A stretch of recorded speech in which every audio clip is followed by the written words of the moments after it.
আলহামদুলিল্লাহ, আজকে আমরা আমাদের খামারে আরো বড় দুটি ইনকিউবেটর নিয়ে এসেছি, অর্থাৎ আগের থেকে আরো বড় দুটি ডিম থেকে বাচ্চা ফোটানোর মেশিন নিয়ে এসেছি। আপনারা জানেন গত কয়েকদিন আগে আমরা একটা ইনকিউবেটর মেশিন এনেছিলাম এবং ওই মেশিনে ভালো পারফরমেন্স পাওয়ার কারণে এদের থেকে আমরা আবার দুটি মেশিন অর্ডার দিই। আসসালামু আলাইকুম, সকলে কেমন আছেন? আশা করি সকলে ভালো আছেন। আজকে আপনাদের মাঝে আরেকটি নতুন ভিডিও নিয়ে হাজির হলাম। কয়েকদিন আগে ডিম থেকে বাচ্চা ফোটানোর মেশিন অর্ডার দিয়েছিলাম।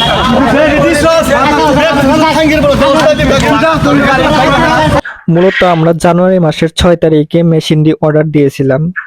তো আমি দিনাজপুর এয়ার ইনকিউবেটরে আমার মেশিনটি অর্ডার দিয়েছিলাম। বিসমিল্লাহ এগ্রো সাইফুল ভাইয়ের ভিডিও দেখে আমি একটি ইনকিউবেটর অর্ডার দিয়েছিলাম। সাইফুল ভাই এয়ার ইনকিউবেটর থেকে তার নিজের খামারের জন্য মেশিন অর্ডার দিয়েছিল। তো আমিও সেই ভিডিও দেখে তো একটা ইনকিউবেটর মেশিন অর্ডার দিয়েছিলাম। তো দুঃখের বিষয় একটা হচ্ছে যে আমি মেশিনটি অর্ডার দিয়েছিলাম জানুয়ারি মাসের 6 তারিখে। তো আজ জানুয়ারি মাসের 25 তারিখ আমার মেশিনটি মানিকগঞ্জ সুন্দরবন কুরিয়ার সার্ভিসে এসে পৌঁছেছে। তো এতদিন সময় লাগছিল ভাই, আমি ভাবতেও পারি নাই। আমি যদি আগে জানতাম তাহলে অবশ্যই এয়ার ইনকিউবেটরে আমি কখনোই আমার এই মেশিনটি অর্ডার দিতাম না। কারণ আমার অনেকগুলো ডিমই আমি জমা করে রেখেছিলাম, যেহেতু তারা আমাকে সময় দিয়েছিল যে 7 দিনের ভিতরে আমার মেশিনটি পৌঁছে দেবে। তো সেই জন্য আমি ওইভাবেই রেডি করে রাখছিলাম। আর সাইফুল ভাইয়ের কারণে মূলত তার অনেক মেশিনই লোকজন অর্ডার করতেছে। তো তার কারণে খুবই একটা তারা ব্যস্ততার মধ্যেই মেশিনগুলো অর্ডার নিচ্ছে। তো কারো ফোন ধরছে, কারো ধরছে না, আবার অর্ডার নিয়েও ওই রকম ভাবে কথা বলে না, কিভাবে মেশিন তৈরি করে দিবে কোনো কিছু বলে না। তো ঠিক মতো ফোন দিলেও ফোনে পাওয়া যাইতো না। তো অবশেষে তারা আমাদের মেশিনটি পাঠিয়ে দিয়েছে। তো তারা মেশিন ভালো মানের তৈরি করে সেই জন্যই অর্ডার দিয়েছিলাম। মূলত আমাদের মানিকগঞ্জে মেশিনটি এসে পৌঁছিয়েছিল শুক্রবার দিন। তো ওই দিন আমি বাসায় ছিলাম না, যার কারণে মেশিনটি আনতে যেতে পারিনি। তো আজকে শনিবার, আমি শনিবারই চলে এসেছি মেশিন আনার জন্য। আর আমার একটা কোয়েল পাখি বাচ্চা ব্রুডিং করার জন্য হোপার লাগবে, তো তাই ওই দোকানে সামনে দাঁড়িয়েছিলাম। কাকাকে জিজ্ঞাসা করছিলাম যে কাকা, কোয়েল পাখি বাচ্চা বোর্ডিং করার হপার গুলো আপনারা বিক্রি করেন নাকি? তো কাকা আমাকে বলছিল যে বিক্রি করি, কিন্তু এখন নাই, শেষ হয়ে গেছে। তো তার জন্য আমরা এখন চলে যাচ্ছি আমাদের মানিকগঞ্জ দুধ বাজার। তো এই জায়গায় একটি দোকানে পাওয়া যায় মূলত।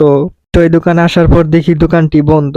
তো আমরা তাকে ফোন করেছিলাম, তো কাকা বলল আমরা আসতেছি। তো কিছুক্ষণ পরেই কাকা চলে এসেছে, দেখতেই পারছেন। তো এবার আমার হোপারটা দেখাচ্ছে। তো এই হোপারটা আমি নিয়ে নিলাম আমার কোয়েল পাখি বাচ্চা বোর্ডিং করার জন্য। তো এখন আমরা চলে যাচ্ছি সুন্দরবন কুরিয়ার সার্ভিসে। তো আমার খুবই ভালোই লাগতেছে যে অনেকদিন অপেক্ষা করার পর আমি মেশিনটি হাতে পাবো আজকে। তো এখনই চলে এসেছি সুন্দরবন কুরিয়ার সার্ভিসে। তো এই দেখতেই পাচ্ছেন আপনারা আমার মেশিনটি এই জায়গায় তারা রেখেছে। তো এই ভাইয়া অনেক ভালো একটা লোক। তো তার সাথে অনেকক্ষণই কথা বললাম। তো সে আমাদের সাথে অনেক কিছু শেয়ার করলো। তো আর এখন আমি আমার মেশিনের যে বাকি টাকাগুলো ছিল, টাকাগুলো আমি গুনে তাদের কাছে দিয়ে দিলাম। তো বাকি টাকা দেওয়ার পরে আমরা এখান থেকে চলে যাব মেশিনটি নিয়ে। তো দেখতেই পাচ্ছেন মেশিনটি বাইরে আনা হচ্ছে, ভ্যানে করে উঠিয়ে আমরা এখন নিয়ে যাব আমাদের খামারে। মেশিনটি গাড়িতে উঠিয়ে দেওয়ার পরে দেখতে পেলাম পাশেই ঝগড়া হচ্ছে। তো এখানে যে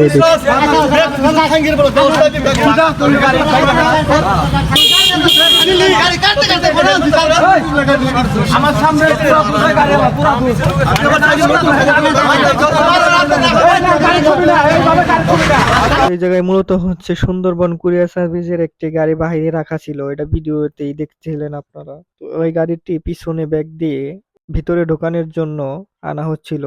তো তার পিছনে 2টা অটো গাড়ি ছিল, তো ড্রাইভার খেয়াল করেনি।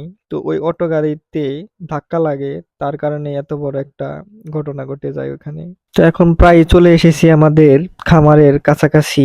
তো দেখতেই পাচ্ছেন আমাদের এলাকারই অনেক ছোট ভাই ব্রাদার যারা আমাকে অনেকেই হেল্প করে থাকে।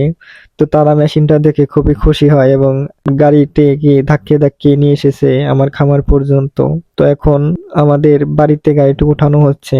মূলত আমার এই কোয়েল পাখি ডিম ফোটানো মেশিনটি আমার রুমের মধ্যে রাখা হবে। দেখেন এখনই আমি এই মেশিনটাকে আনবক্সিং করতেছি। তো আমি আর আমার বড় ভাই দুইজনে মিলে এই মেশিনটাকে আনবক্সিং করতেছি।